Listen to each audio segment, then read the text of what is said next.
Talking about signature playstyle, I'm still not seeing from the side of SUHAZ. I hope that I be able to see today what is their main objective, what is their main focus as we dive into the drafting phase right now. I'm ready to see it. The Minimon combo, that 5G networking, also how cute they are, as some of the fans have mentioned. Let's jump into it. Team HAQ is going to be on the blue side and SUHAZ Esports on the red. Akai going to be the first ban coming in from Team HAQ. Still following their identity. We saw it earlier, the most banned heroes, Akai hitting the top of the list. Alright, Akai is going to be banned out, focusing on the objective. It is going to be the main focus, the main criteria right now. So the turtle fights, the lord fight, as well as the lethal wanderer is going to be very, very crucial for both of these teams right now. SUHAZ Esports, are they going to go for a more traditional ban? The Valentina is still on a play right now, but it's going to be the Ling prioritizing Gary's hero pool right now. Yeah, Gary has had a phenomenal run with the Ling throughout his games. I mean, even last week, Sunday, we got to see a little bit of exciting.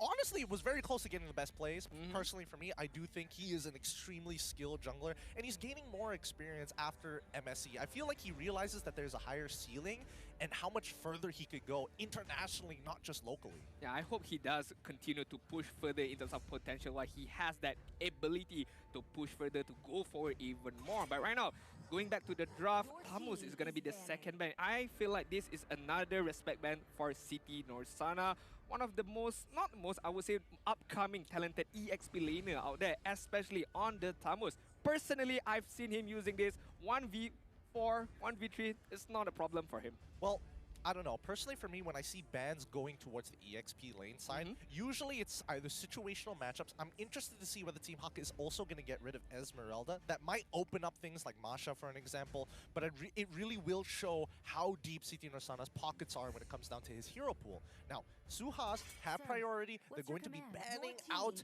the Fanny this time round. Again, a testament to how talented Gary is. Quick question, how old is Gary? If I'm not mistaken, he is 18? Oh my goodness, what am I doing with my life? I feel so old right now. He's got so much more time in this league. He's been to MSC. Right? I mean, grand finals of last season as well. Possibly could go to M4 this season. Ooh, what are we doing with our lives? Not having that much of a repertoire, clearly. What to do? They're on the stage, we're here right now. But it's okay, it's fine. We have to get a live moves forward right now, Team HAQ. On the the third ban right now, before we move on to the picking phase, are they still gonna be prioritizing the EXP laner side? As you mentioned before, Esmeralda, is it gonna be banned? But it's gonna be the 1-1 right now. I feel like 1-1 is in a very, very strong stage. I feel like the changes to the weakness stack is a bit too much for me. Yeah. 3 stacks is it's too easy for her to get the stacks as well as the crossbow tank. Turn it back to 4. Yeah. Just turn it back to 4. That's all we ask for. That's all we're hoping for in the 1-1. If you're able to nerf Terizla to the ground, 1-1 deserves the same. I still have a vendetta against it. I'm still very angry about it, but I can't do much. Alright, but we look at SUHAZ Esports and their final ban so far. Valentina is still wide open. Masha goes the exact same way. I feel like I'm missing out another pick here. Farmis? Oh yeah, that's it, Farmis. That was another top ban, top pick in last week, and as well as identified by Team HAQ and SUHAZ. It's gonna be Masha this time. Farmis wide open here. I don't like this banning coming from SUHAZ. Why? Because giving out the Valentina to Team HAQ and Man using it is like one of the best Valentina players out there. Has been showcasing that against SMG in week number 2, if I'm not mistaken. How he prioritized whose ulti he's gonna take. So as we can see right now, they are hovering over the Valentina. I feel like it's a no-brainer pick for Team HAQ right now. On this was focusing on the jungler side, I feel like it's a bit too much, but hey, what do I know? Ryzen knows better than me. Yeah, personally, I do think that Valentina is just good overall. No matter what kind of like powerful ability, like Farmis, for an example, with the Cult Altar. Yeah, Valentina, you know what? I'm just going to take Cult Altar. We're going to have a bit of a war here. That's fine with me. So Valentina is first pick coming in from Team HAQ. No-brainer here as we jump over to SUHAZ Esports. I'm curious to see if they are going to take Farmis. Is there unnecessary pressure picking up the Valentina? 100% win rate still? What do you think? Well, I mean, if you lose, you're going to be the first team to lose with the Valentina. I mean, that's the worst feeling in the world. Yeah. And not to mention that, you know, Team HAQ previously was under Orange Esports. There was a moment where it was very close. Yeah. It was very close to losing that game. They still won, but I think certain people were sweating in their seats. I mean, it's not even getting any better because since last season, Valentina has been 100% win rate. Yep. Carrying over to this season as well. So that's high stakes right there, picking up the Valentina. But SUHAZ Esports right now, for me, is going to be one of the two pickups for them. Still, Valentina might counter it a bit by stealing the cut altar as well as the cloud. So I'm liking the aggression that they have right now, being able to use cut altar as well as the blazing duet, being able to provide another layer of protection for this cloud to be able to farm as well as dish out the damage. That's interesting here because I would expect Beatrix to be the go-to here, usually when you're on the red side. But Claude, at the very least, taking into consideration that his matchups, yes, they can be bad, but with a little bit of help from your supports and mid laners, you can get through the early game pretty easily. Team HAQ, on the other hand, must consider that their backline now is in danger. Valentina may not necessarily always have Fire Mist's ult, and even if she does, that Blazing Duet will cut through the Call Altar temp HP or temporary HP pretty fast. Team HAQ, they lock in the Esmeralda as denial, and they also have the Atlas. You're gonna call Altar? Let's extend the fight. Let's pull you all together. This is game week number 2 all over again. I feel like having the Valentina, being able to steal the cut altar, well, technically being able to steal the blazing duet as well. Combination with the fatal link is gonna be a scary combo. Adding up onto that as well, the falling star moon from Esmeralda is gonna be a scary AOE team fight for Team HAQ. And to be honest, I don't know what. Come on, guys. I mean. I know exactly this is what fair. he's talking about. This is fair. Yeah. What was it? It was the Kung Fu Panda one. It was Lord. The name's coming up to Shen? me. Lord Shen. Yes. Yeah. Yes, that is the one. The Kung Fu Panda fans. If you don't know, well, if you know, you know. But SUHAZ Esports, I like this. We haven't seen Dairoth come up too much in the EXP lane, or whenever I'm casting personally. But we now see that there is an opportunity for CT Norsana to actually win out in his lane against Lola and maybe pull attention to himself. I have a curveball to throw to you right now. Okay, give me that curveball. I have a bit of personal info with Team HAQ. I don't know why. I'm not a part of them or anything Not like that. you were their analyst. Yeah, not like that. But they have been trying out this Esmeralda jungle. What do you think about that? I hate the idea. I mean, to avoid up against a matchup with Dira, you know you're gonna lose that matchup. But if you throw her into the jungle, there may be some different dimension right there. Look, I respect it. I respect it if they do try. However, let's keep in mind that like Boxia is still a thing. Okay. I do feel like there is another layer where you can actually look to just counter Esmeralda in general because her clear speed isn't that fast, which opens like a very big window for SUHAZ Esports. And Dairoth doesn't really have that many bad matchups in the 1v1 in EXP, right? Yeah. Most of the time, if it's 1v1, Dairoth usually gets on top unless you're fighting against like, I don't know, Khalid. I would say it's Rizla pre-patch, but now that he's post-patch, not going to be there, not going to be on that list anymore. What else is there that gains priority? Benedetta. There's a number of things that can actually go around it. Fair enough.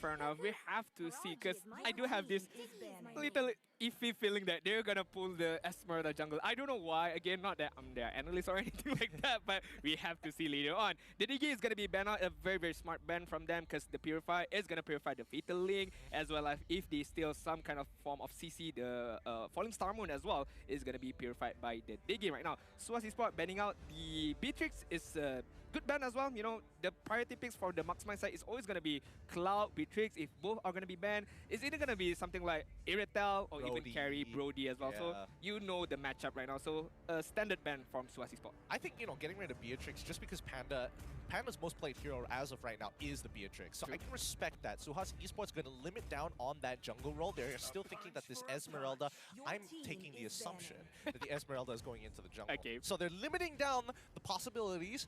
Getting rid of the Paquito. Now, Team HAQ, they have priority. They need to start thinking about other things, other side laners, right? I mean, EXP is still wide open here. They don't have to worry about that. However, if they're talking about supports, they ban out the Diggy so far. Should they consider a mid laner? I feel like yes. Right now, Lilia is still there, Kadita is still there, Kagura, Yif. That's a lot of pickup from the mid laner side right now, especially the Yif. I feel like, because if let the Yif through, there's not much skill set that can stop the real world manipulation apart from, you know, sacrificing your Fatal Link, sacrificing maybe your Falling Star Moon. So I think the Yif ban is a bit, it's quite smart to be honest, but we have to see. Oh, okay. I mean, regardless of anything, ban out the roamers. I feel like this is just an assumption. Okay. I'm guessing Ikemon is gonna play the roamer side, Okay. and they're limiting the hero pool. Because pretty sure they don't know the hero pool, so why don't we just ban the most standard roamer right now so we can see what Ikemon can play right now? Okay, fair enough. However, I'm of a different opinion because I've noticed, especially with MPL MY, whenever a team feels strong, they usually either ban it out or deny it from their opponents. True. And it reflects very obviously, hey, if we're looking for a big team fight support, what do we look towards? We look towards Atlas, we look towards Kufra, both having really high impact engages and high impact team fight capabilities. So I think that Team HAQ, they've locked in the Atlas, they don't want SUHAZ Esports to have that sort of option, so they deny it. Now SUHAZ, they're still playing a little bit flexible here. They're going to be locking in the Hayabusa to wait for Team HAQ to finish off their comp. Okay, Hayabusa aggressive, you know, gonna be focusing on the offensive item build. I will say Deroth as well, and obviously Cloud is gonna be focusing on the damage build. So frontliners side right now, only the Faramis, it's not too strong right now, so I'm guessing a very, very tanky frontliner for SUHAZ as their last pick. But we have to see Team HAQ right now. Julian is still there, if I'm not mistaken. Yeah, there's no ban on the Julian, so the Julian is still there. If this Esmeralda is still gonna go for the EXP lane, then Julian can go on to the jungle. But you see, there's some very, very weird picks from Gary. Suddenly Alpha is gonna be come out. Whoa! Okay. What? Alucard? Alright. I mean, the fans are ready. You can hear it in the arena, as well as Clint coming in from Team HAQ. Personally, I was thinking like Yuzong into what's the gold laner's name again? Not Brody, but it was Popo and Koopa. Okay. I was thinking that, or mid Julian, and then they have like, I was thinking Uranus for a second there, but obviously it's not as good. But I think Julian definitely would have been an interesting addition. My guess for the Alucard pick is why, because you look at the lineup right now, there's no hard CC for them right now. Oh, that's a good point. The only thing that you can use is like what, Shadow Stampede? Maybe. But you're gonna pull Alucard near to you, so it's not gonna be good. You're gonna be countering yourself right there. So I'm looking at a big crowd control right now. Ruby, what is there? A Franco, maybe? I'm not too sure about that. Are there any mages that kind of fulfill that role? I don't think Lilia? so. Lilia is not too bad, but then you still have the same issue. You don't have that CC, so they're going to go with the Cho. I definitely respect that coming out from SUHAZ Esports, because even if those big engages do come, Cho can obviously decide to go for Purify and decide to opt to not go for Flicker instead, focus mainly on that positioning to target this Alucard. Okay, good luck. All the best to SUHAZ Esports. I wish Ikemon is going to be playing the best Chao right now to be able to catch either Gary or whoever on Team HAQ's side, as well as the Shadow Stampede, as well as the Cloud Altar. They do have the tools. It's how they use it, how they execute their game plan is going to be very, very crucial for SUHAZ Esports. On the drafting side, I think Team HAQ has it on hand, so they just have to play their own game and remember the keys to victory. Number 2, avoid blunders is the main criteria for Team HAQ right now. Let's see if they're able to hold on to it with SUHAZ Esports. A very early game composition. They need some time, and if they can hit those windows, this could be huge. Team HAQ's fans already beginning the chant here to pump up the players for our very first best of 3 of week number 3. All right, ladies and gentlemen, and here we are, game number 1, week number 3, Team HAQ on the blue side. As we can see right now, SUHAZ Esports on the red side. They're gonna be prioritizing farming for Zed right now. For Abuman, sorry, my bad. Using the Cloud right now with the Everrise. So I feel like SUHAZ gotta be patient a bit. They have to wait for the power spike. They have to wait for the item, and then only can they go on for the team fight. As we have to be patient as well. You know, not all good things come to those who are, you know, passionate. That's one way of putting it. Don't hope for your dreams. They don't come very fast. Yeah. I mean, do you have a Bugatti? Do you have a Bugatti? That's the big question. Do you drive around in a Ferrari as well? Oh, well, now that we do have some, now that we have time to really talk about it, imagine being an analyst for Team HAQ and not knowing that the Esmeralda is going into the EXP lane. Let's start off from there. Bro, I'm basing on assumptions, okay? You know, sometimes you win, sometimes you lose, sometimes you always lose. So, you know, it's fair. I mean, do you think Gary was like, yo, why not? Hey Lola, do you like losing your lane? do you want to lose your lane? Because I want to not use mine. No, it's like, bro, do you want to play 3 games? Okay, at the very least, before the pause happened, we did see the Atlas actually, coming along with Lola down to the EXP lane. So I would expect Team HAQ to actually, help that side of the map to at least get Esmeralda in a comfortable spot, sustainable spot until they leave her to be independent. I want to make a PSA right now. Oh, PSA? Okay. Yeah, because I can't wait for the second game to be starting, or I just mixed up one of the players, an ex-player. That's why I keep saying Zed just now. My bad, my apologies, because I love him so much, but it's Abumon on the cool laner for SUHAZ eSports. So right now, as we go back into the game, we can see what's gonna be happening on the early stages. Again, expecting Team HAQ to be a bit more aggressive right now, but we can see the fight for Little Wonder right now. Yeah, already with a bit of an early mistake coming in from the EXP lanes, but now they're looking to punish Jenny here. Getting very close. And Sithino Sana is able to rotate in time, forcing Min to flicker out of the situation. This is good because now they pull direction, and now we see Lola regaining that EXP loss. Yeah, luckily he is using the Esmeralda, not Gary just now. But as we can see right now on the emblem, look at Team HAQ. Everyone is gonna pump up on that movement speed. Gotta go fast, bro. Gotta go fast to be able to catch SUHAZ eSports right now. But speaking of which, Ikemon almost catching up Panda on the top side. SUHAZ right now, a bit of standard, nothing too out of the ordinary, I would say. I will point out that Mon is actually going for the Stormy style of build when it comes down to the sub-emblems. He did take 1 point away into Magic Percentile, but Gary now already hitting level 4, jumping on towards Ikemon here. His pursuit is going to proc. He's getting very close to the kill, but Ikemon still gets out of there with a flicker. Gary, gotta be patient to get the first blood. He tried twice, actually. One on Jenny and one against Ikemon, but both having their spells being used. I think it's a little win for Team HAQ right there, being able to pop up the spell on SUHAZ eSports side.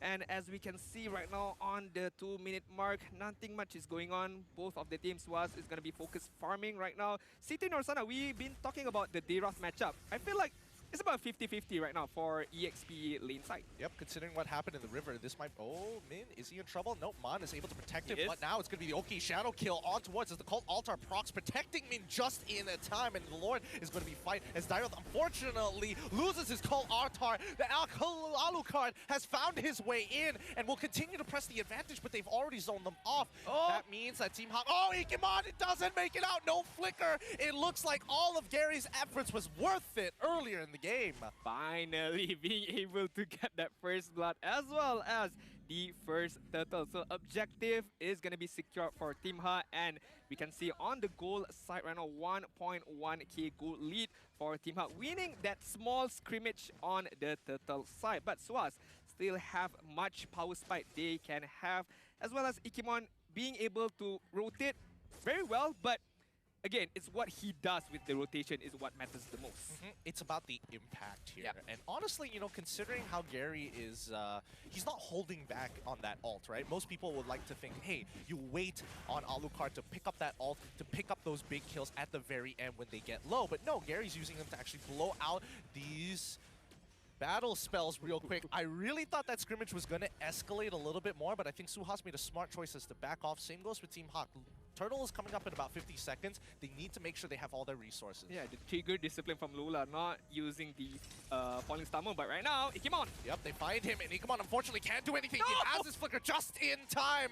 His reset of the G Kundo is enough to call Altar to initiate the dive. They want to kill Abumon, as Gary unfortunately isn't able to pick up the kill, but Min is able to find Ikemon at the end of it. They need to punish this. Can they find Abumon again? Ooh, Battle Mirror Image to escape certain doom as Farmis looks to rotate and back them up with the help of Ryzen. Can they protect this turret? It doesn't look like it. It's a little too late. Do they want to escalate further? No. Abumon with the Blazing Duet says, nope, I'm clearing that wave. I'm backing off. Yeah, enough getting the kill, getting the first turret on the top side is going to be the focus for Team HAQ right there. Just now, I feel like there's a bit of split decision. Who are they going to go for, Abumon or Ikemon? Because Gary was going for Abumon, as well as the other members of Team HAQ is going for Ikemon. But in the end, they still got the kill. They still be able to get the turret right now.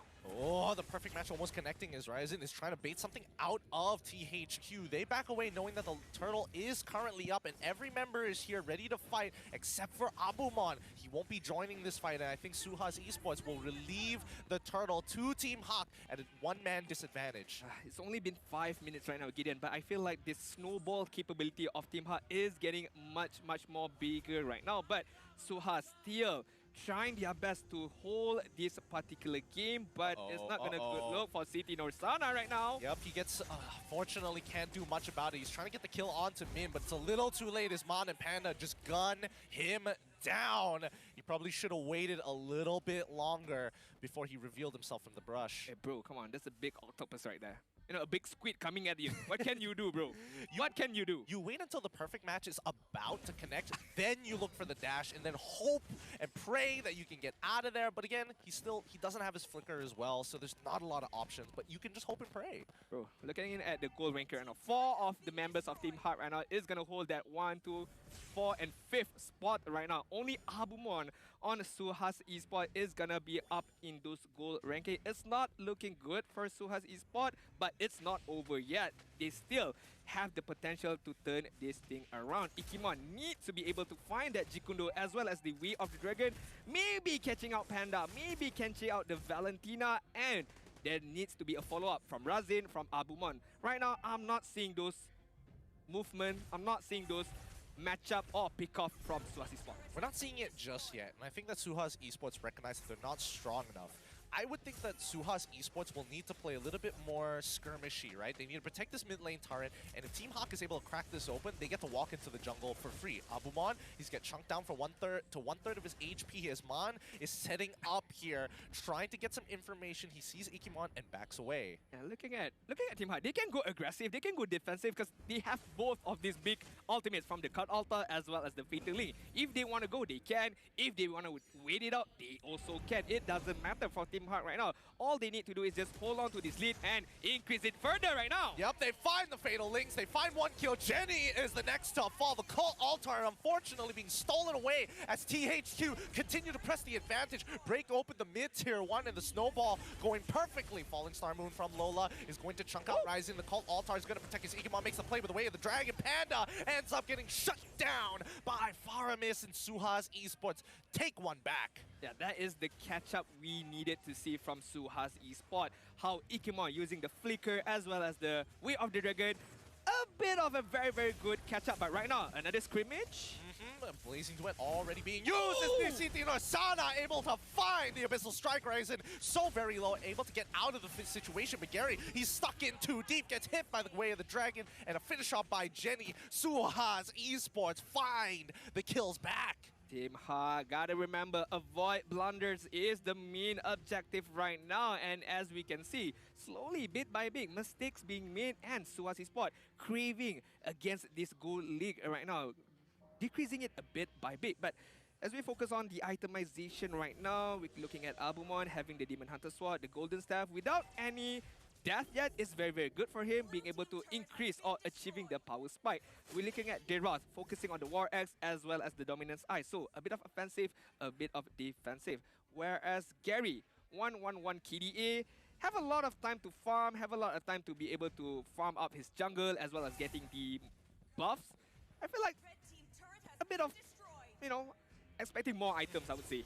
Well, I mean, it's 8 minutes into the game. It's 5-3 the kill score. Team HAQ have a 3K goal lead despite the objectives that they lost. They're still up by 2 turrets, and they got all 3 turtles. This upcoming Lord could extend Team HAQ's lead to about 5K, if not 7 at most. So SUHAZ Esports have to play this a little carefully. Their composition is not going to be as good at team fighting compared to Team HAQ, so they need to either play for picks on the side lanes or keep threatening the side lanes to delay Team HAQ.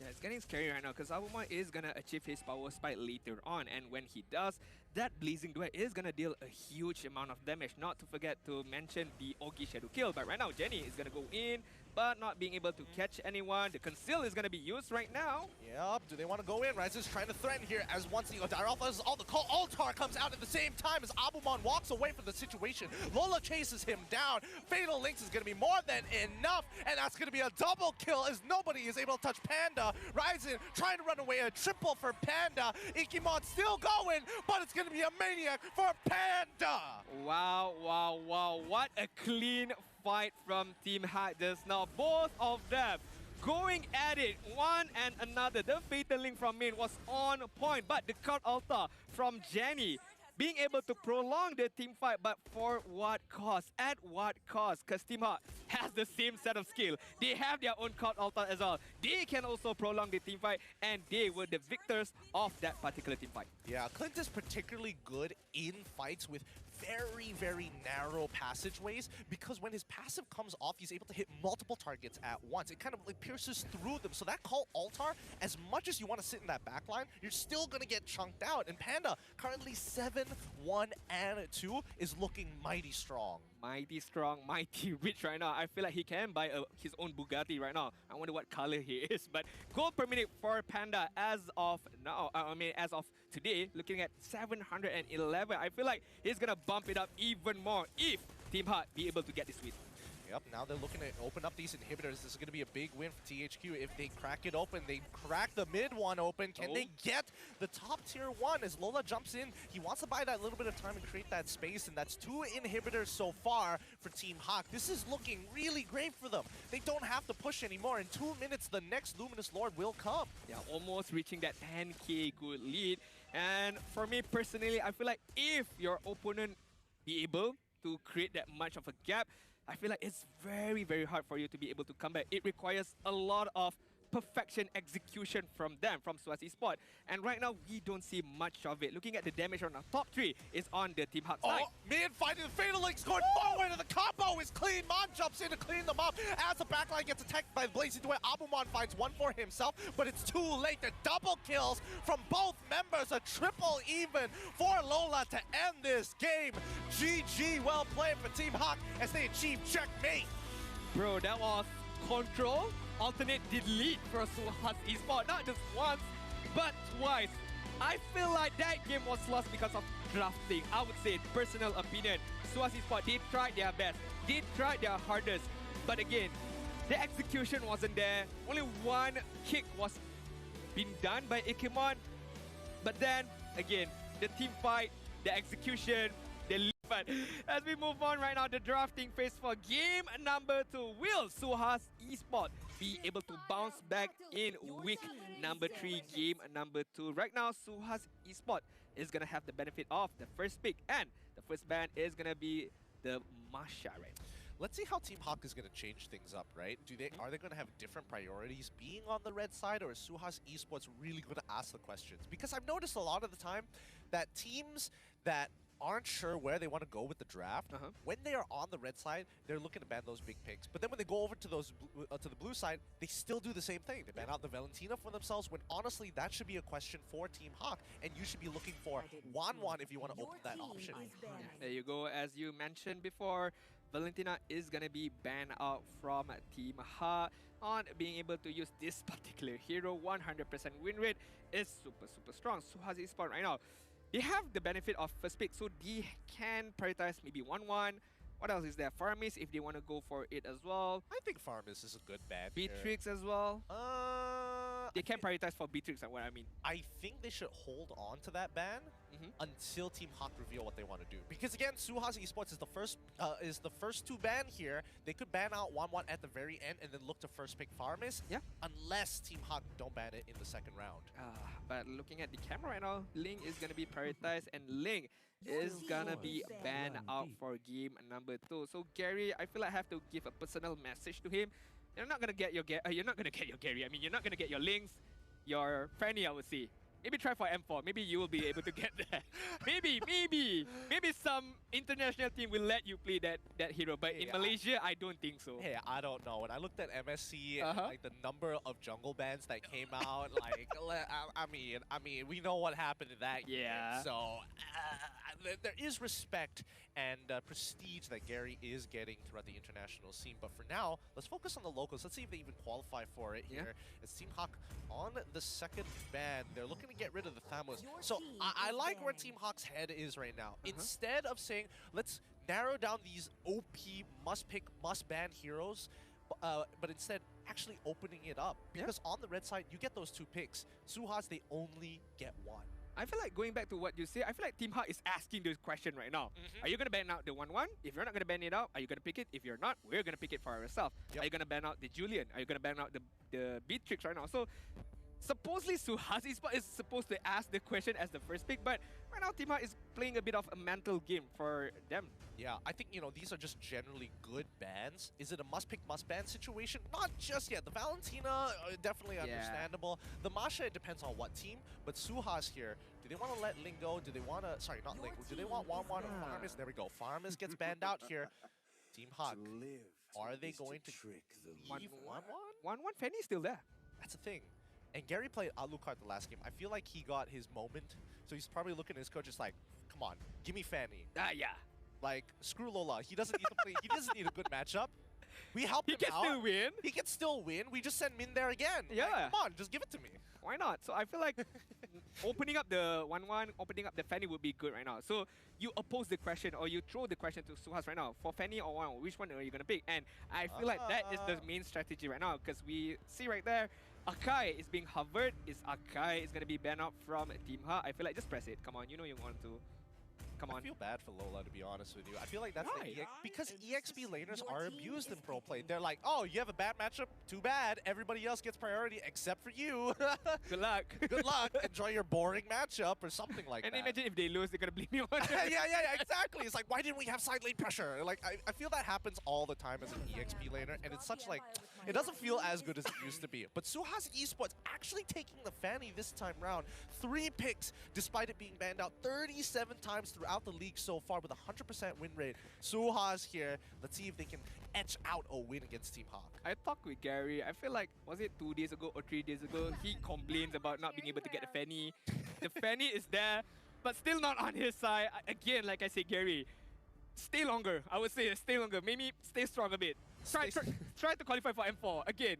I feel like that's the only place you might be able to play that. But right now, 1-1 and Kufra. I feel like that's a very, very interesting combination. Normally, we would see 1-1 and Atlas is going to be picked up from Team HAQ, but they're changing up a bit, picking up the Kufra. You know, a bit of counter as well to the Fanny.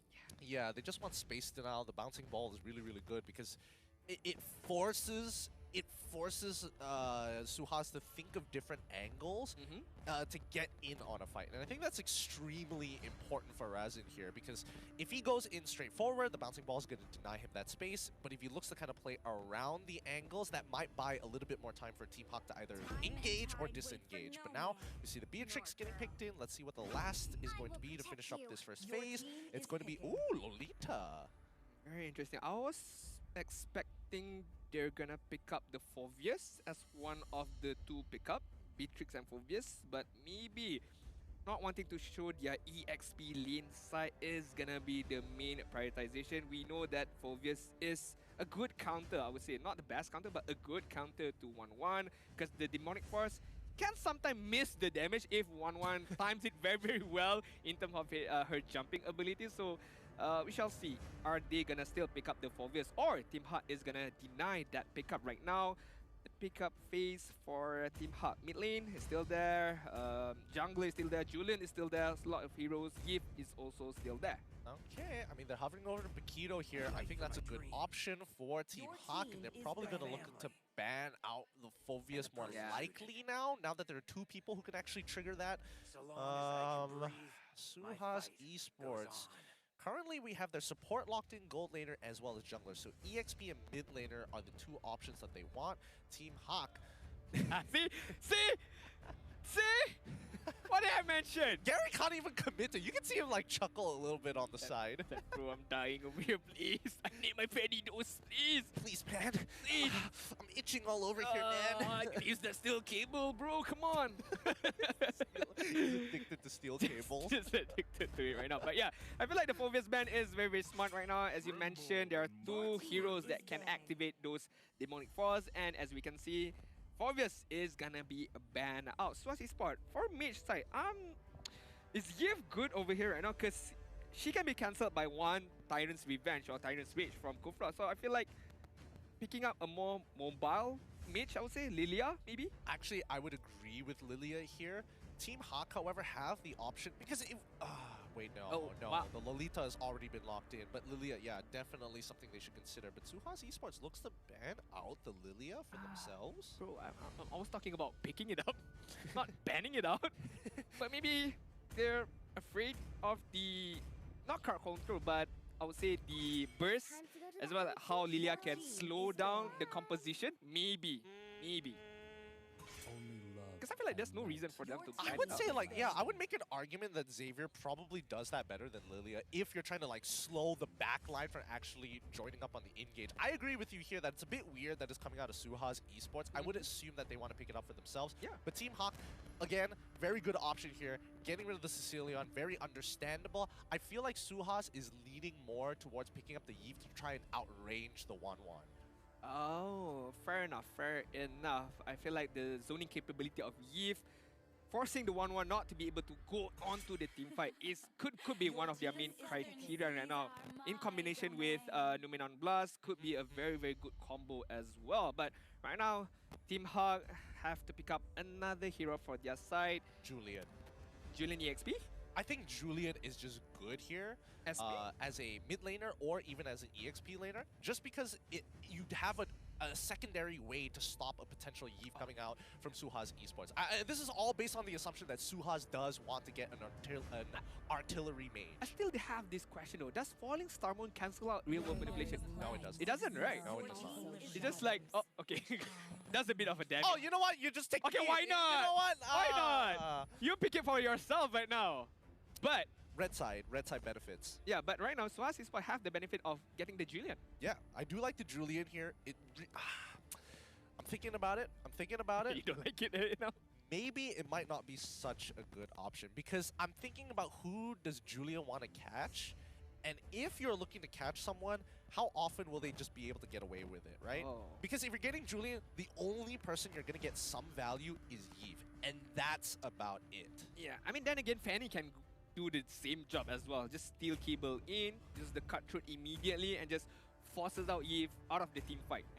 And then you can pick up a Xavier right now. A long-range damage from SUHAZ Esports. That can be a good combination as well. But, ooh, Lunox. Actually, this is even better. I would say that Lunox is even better than Xavier in this particular situation. The Esmeralda, okay, that's totally fine here. Now, Team HAQ, give us the Dairoth. Don't be boring. Don't be boring here. I'm praying that you're not boring. Lola is like, I don't want to have to play it. We banned out Thamos for a reason.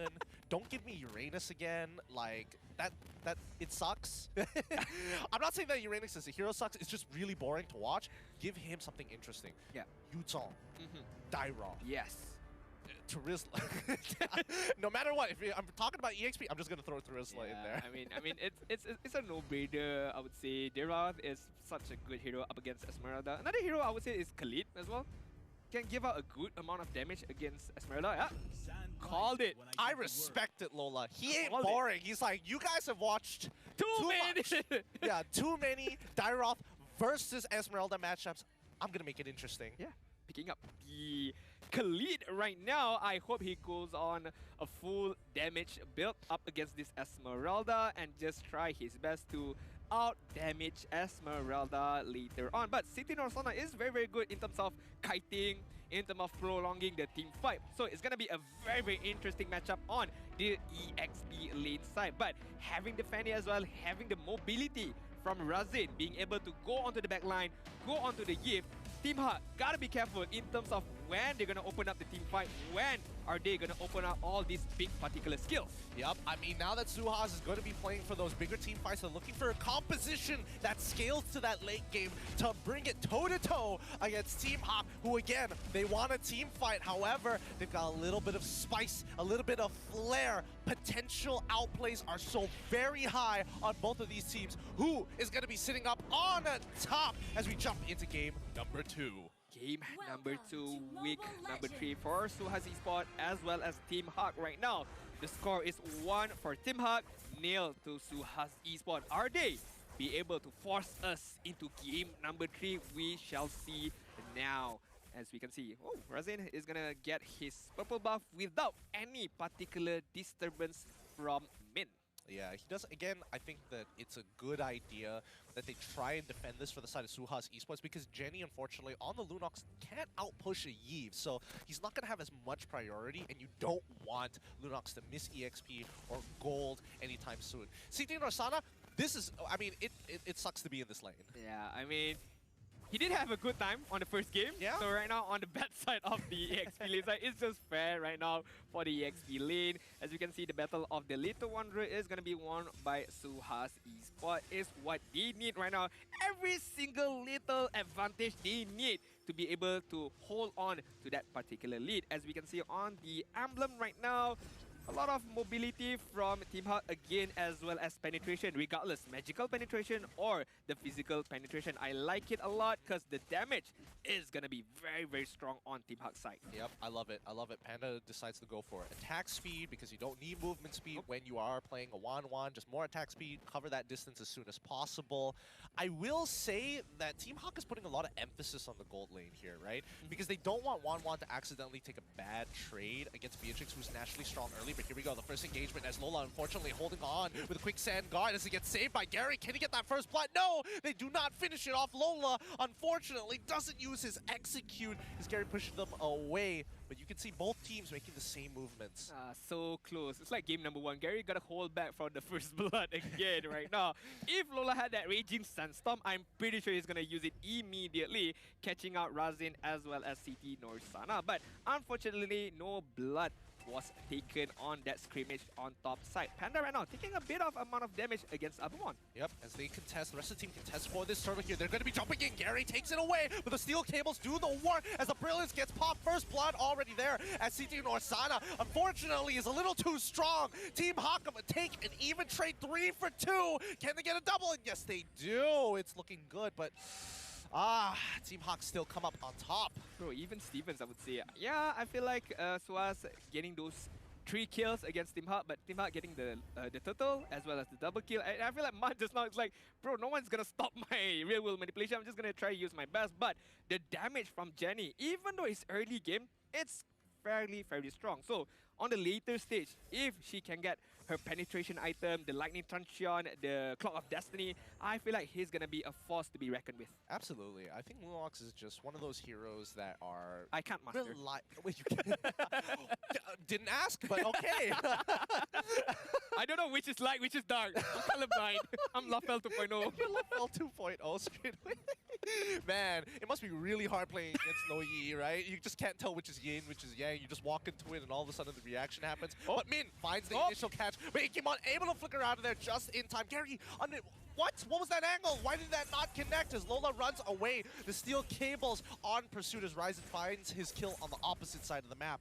Nice pick off right there from Razin and CT Norsana being able to catch Lola out. And CT Norsana is going to immediately cut the lane and try his best to get all the gold plating armor on the top side. Probably going to give out to Razin in terms of goal lead right now. Is even Steven is going to go both side bouncing from Team HAQ as well as SUHAZ Esports. But Team HAQ right now is going to be focusing on the gold side. Ikemon and Abumon is going to be scouted out immediately. Yep, real world manipulation already coming out as Abumon flickers away. Gary trying to finish him off, and yes, he finds one, able to get that second to help the real world manipulation, but it's too late as Lunox tries to save the day, doesn't find the trade. Team HAQ walk away with 3 kills and a possible bot tier 1. Bro, I don't know what this guy is on. Gary, on like 1 bar of HP, not even 1 bar, 1 pixel of HP right there.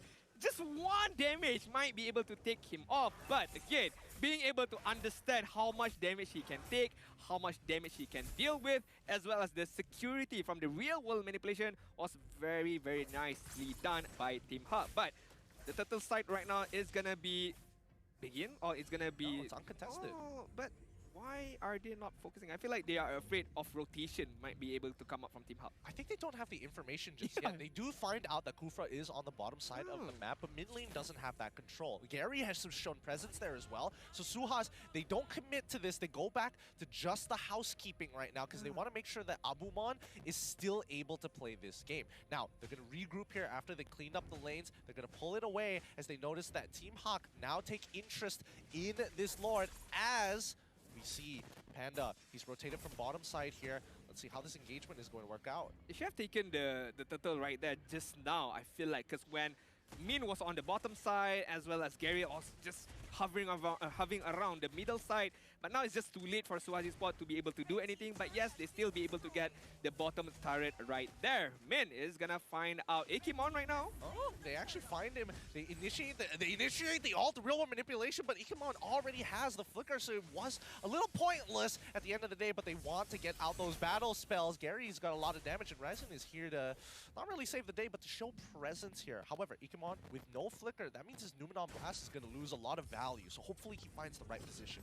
And as time goes on right now, Gary gonna be able to dish out a lot of damage right now. The penetration from him is quite scary. As we can see, gold ranking is gonna be topped by the two gold laners, Panda and Abumon, but a quite distance. Abumon losing out 700 gold against Panda. But right now, Abumon. Oh, that's some scary stuff. Abumon, Icky. He's about Icky. He's trying to walk up with the conceal, but Gary does notice it. He backs away. He doesn't have his enhanced abilities, so he's going to move back here. I think SUHAZ ESPORTS actually took a good trade, but now Panda is going to take full advantage of City Norsana here as they drop the crossbow of Tang. A quick, easy kill coming up from the bot side of Team HAQ. Even Sprint can't save you right there, huh? Nope. You can't outrun it. You can't outrun it. Oh, Numenon Blast coming out the low. Raging Sandstorm, but Abumon is able to rotate out of the way as Ryzen with the cutthroat is going to take out Lola from Team HAQ. Yeah, I feel like the buy time Jenny. from Jenny. Oh Jenny. no, he's in trouble. He's dead as Min tries to make the flicker of a lifetime. I like the prediction. Didn't go in the right direction, but it sure looked cool. It looked cool. Even if he did not hit Jenny right there, but still.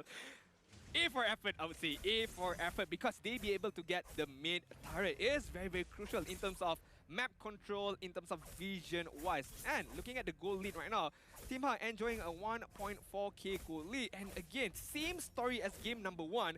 Damage dealt by Team HAQ right now. Lola, Gary, Man, all achieving 15k ahead. As we can see, SUHAZ right now, I feel like Jenny is gonna be carrying a lot in terms of damage. But how far can he carry his team? He's going to be able to use the Darkening, the Chaos Assault. The timing is really, really important right now for Jenny. Yeah, I think right now, SUHAZ ESPORTS is a little bit tunnel visioned on how they want to play around Abumon specifically, right? They see him as a win condition. They're not looking for anybody else that kind of stall for that time. Jenny, unfortunately, is going to have to wait until the later stages of the game to get there. He's trying to accelerate with a mystery shot, but it still takes time. Now, Team HAQ, they understand power spikes. They're like, okay, Abumon, he needs time. We're going to keep punishing him. Jenny is going to be non-existent until about the 10th minute. So in that time, let's build up a fat lead. I feel like SUHAZ ESPORTS, another question that comes up to my mind, who is going to initiate first? I feel like yes, it's going to be Ikemon, obviously, with the Numenon Blast. But who's going to follow up? Is it Abumon first? Or is it going to be Ikemon right now? But oh, Numenon Blast! They cannot let that Fanny get through as the real world manipulation takes out everybody. They find a single trade onto Lola as he tries to engage even further, but that's not going to be enough. Gary, he's chasing City Norsana now. He's already popped the sprint. He's not going to be able to catch him off, but Kufra ends up dying here. This is the blunder we were talking about. Abumon takes out Panda, and Man, he's on the run. He doesn't want to be a part of this anymore, but Jenny says, no, join us, come back, as he used the Darkening.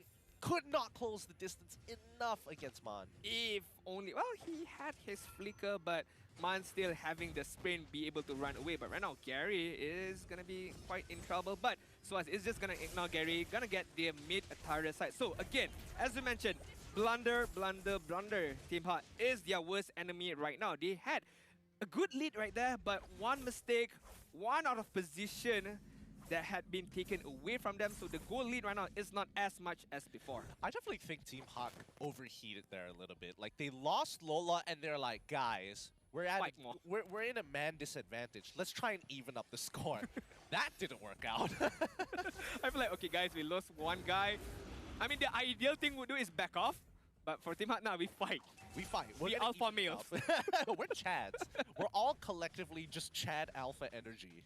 Alright, right now you can see on the 10-minute mark, SUHAZ Esports be able to at least, you know, try to pull a good comeback, but still the goal is gonna be on Team HAQ side, but it's gonna be in terms of damage right now. I'm focusing on Abumon as well as Jenny. They are achieving the power spike and it's gonna grow a lot more further. So Team HAQ must be able to capture these two main damage dealer, especially Jenny. The Chaos Assault, the Brilliance is gonna deal tons of damage if they don't be able to catch out Jenny, if they don't know where Jenny is gonna come from. Yeah, the way that they're kind of arranging themselves across the map, it's all about this neutral objective control. However, SUHAZ, they have a lot less map control to actually work with. This Team HAQ is playing a little bit more secretively. They know that Mon, he's 5-0-3 with Mystery Shop, so he really hurts when he drops that real-world manipulation, something that SUHAZ is keeping in mind. I feel like Razin as well, we don't talk much about him. I feel like there's a Fanny in this game right now. I feel like the amount of damage that he can do is a lot, but how can he go in terms of how he be able to use his steel cable without being able to get hit by the bouncing ball or even the Tyrant's Revenge right now is going to be the main question. But 2-2-2 KDA is not the best, but it's still be able to contribute a lot in terms of team fight, in terms of mobility, as well as some map awareness. But right now, Team HAQ, I feel like they're just gonna bait out SUHAZ Esports, just gonna bait out, and if they be able to counter initiate, it's gonna be the main criteria or main focus right now. Because see, they're just not gonna fully commit up against this lot. Yeah, I think this is a good idea, but SUHAZ need to take advantage of this somehow. And now Siti Rosana getting hit by literally everything, walks away as he has been chunked out for 3/4 of his HP. Ikemon in the middle of it all, sees all 4 members. Ryzen trying to get on out of there to open up an opportunity for Abumon, who flickers forward, takes out Wan. The real world manipulation is too late. Gary finds his own trade, but Ikemon stops it all. This was a fight that SUHAZ Esports was looking to take, a 50-50 in their favor. Gary looking for some more, but unfortunately it's going to be the Tyrant's Revenge to stop them in their tracks. A double kill from Gary Ryzen. Get out of there. It's over. Gary, without any weapons, just a fist, sheer willpower right there. Double kill is gonna be able to get from him just now. I feel like the team fight was, I wouldn't say messy, but it was all over the place. But right now, Razin trying to go back in. Oh my goodness, he was close. He thought he could take out Gary, but Gary, he understood. He purposely stayed outside, not allowing that cutthroat to actually help him hop over the wall so he could use his retribution. So that was a really good mechanical play coming in from Gary. He understands how Fanny works and wants to make sure that Razin had no opportunity of getting in. It could have been ugly for a team out right there if Razin be able to hop over the wall and use his retribution. Yeah, and then get the steal, even though giving up his life, it won't be good for Team HAQ, I would say. But the team fight right there just now, I feel like Abumon, I like the aggressive gameplay using the flicker trying to get the kill, but without the flicker, there's no mobility for Abumon to run away, and that is why Gary having the upper hand, having the damage, looking at damage, speaking of damage right there. Oh, he missed the last jab. The last jab wasn't going in the right direction, and Razin was able to get on out of there. Okay. Mid-turret falls down. I get what you mean about that fight, but we might see another one here as they're looking to crack open inhibitors. Team HAQ control the space, but SUHAZ Esports now, this time, they've got some really good wave clear. They can make this work as Razin is going to delay these Lord Empowered minions. Real world manipulation already coming out as they look to crack open an inhibitor. They find one, but can they get a second one? And SUHAZ Esports, they need to respond to this. No one's brave enough to walk up. Abumon can't do it. It's 2 inhibitors falling into the hands of Team HAQ. In this kind of moment, in this kind of situation, Team HAQ is very disciplined. There's no blunders being created or being done. Just focusing on the objective, just focusing on the inhibitor turret is going to be the main objective right there. I feel like just now, if Ikemon had the potential to use the Numinum Blast plus Flicker, I would say he would, but then again, it would be very threatening, or it could go bad for them. If the Numinum Blast doesn't hit anyone, it allows Team HAQ to go even further. So I feel like I understand why SUHAZ didn't go too aggressive right there. Losing the inhibitor turret sucks, but it's fine. It's not the crystal. They'll still be able to come back right now. I actually beg to differ. I think this was a huge win for Team HAQ, and honestly, SUHAZ probably should look to threaten, at the very least, to force Team HAQ to do something. Make that first move, and then potentially a blunder here, because now with no inhibitors and a 7k gold lead for Team HAQ, which used to be 2k, by the way, or 1.8 at that point of time, now SUHAZ Esports are in a no-go zone. They cannot take a fight against Team HAQ until they hit the 42k mark. Yeah, I feel like going back to my point just now, Abumon using the flicker very aggressive, but before that... The pick was good coming in from HAQ. Really, really nicely done there. Chain CC to death. CT Norsana stood no chance. It's too bad. You know, when you walk up into a bush, there's 4 men right there, but right now, Gary, again, 1v1. Oh, Ryzen this time doing a much better job. But Gary he's realizing he's got a lot of damage, but he cannot just focus on Ryzen anymore. He's looking for the big targets. You gotta be careful right there. You do have the damage, but you don't have the sustainability to go hit-to-hit or toe-to-toe right there. But again, Abumon using the flicker to get killed very aggressively. I feel like I'm not a big fan of those kind of moves. Why? Number one, yes, you can get the kill. If you get the kill, it's very, very good for you. But the opponent have the chance to counter-initiate, but right now, Panda! Yep, he's forced to use his all winds of nature, yet I'm still dying anyway as it times out. The real world manipulation comes on through as they find a kill onto Abumon, but a mega kill coming in from Gary. They back off, it's too late. The damage is done. I feel like Panda, yeah, he popped the wind of nature, but the damage from, I would say, Jenny right there. Getting the kill, but at what cost, Gideon? At what cost right now? Because no only 2 men left for SUHAZ Esports. The tunnel vision is so strong as Team HAQ is hitting them from every single angle. City Rosana looks to delay, but he ends up dying anyways with Ikimon the only 1F. That's the final nail in the coffin as Team HAQ is going to end game number 2 here. 2-0 against SUHAZ Esports. Game, set, and match for Team HAQ. Another 2-0 victory for them, starting off week number 3. The rematch is there. So in totality, they managed to, I would say, steamroll against SUHAZ Esports. Yeah, that was a very good game coming out from the side of Team HAQ here. They're very calm, very collected, and honestly, you can see by their back management, they're like, all right, game done. All right. Let's go home. Let's go home. It's a short day today, boys. No, I feel like the confidence is there. The drafting is there. The understanding is there. In comparison to SUHAZ right now, the change of lineup, you know, there's still a lot more to be done. It's there, it's getting there, but it's just not enough up against a